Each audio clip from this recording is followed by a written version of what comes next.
तो किसी ने कहा बिना कलश के प्राण प्रतिष्ठा कैसे होगी, किसी ने कहा बिना कलश के प्राण प्रतिष्ठा कैसे होगी, किसी ने कहा जब चुनाव ही प्राण हो तो सोचो कौन सी प्रतिष्ठा दांव पे लगी होगी। लोग तो कुछ कहेंगे, लोगों का काम है कहना, आप जन की बात मत सुनना, सिर्फ मन की बात करना। फिर भी खुश थे हम, फिर भी खुश थे हम।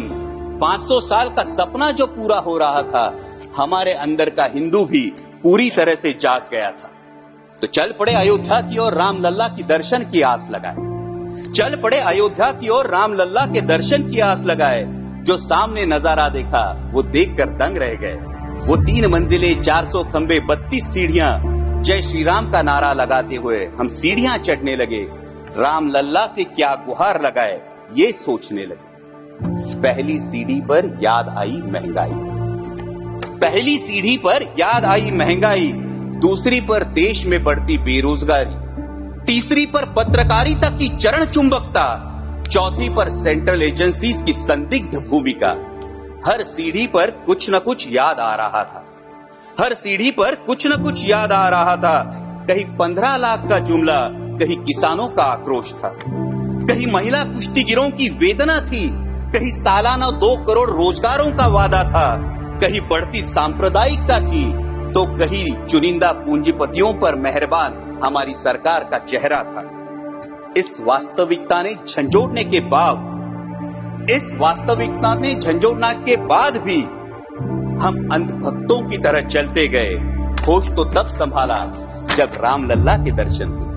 हमें नतमस्तक देख राम लल्ला मुस्कुराते हुए बोले, हमें नतमस्तक देख राम लल्ला मुस्कुराते हुए बोले, मैं कल भी था, आज भी हूं, कल भी रहूंगा।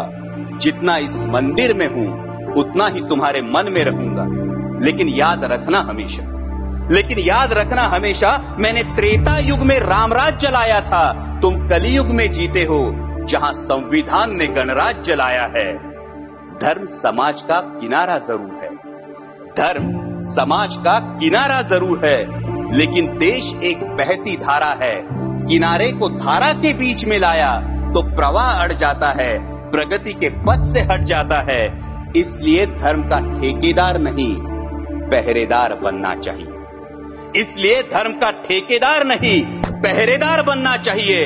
तुम रहो न रहो, वो रहे न रहे, ये देश रहना चाहिए, देश का संविधान रहना चाहिए, देश का लोकतंत्र रहना चाहिए, ये देश रहना चाहिए। जय हिंद, धन्यवाद।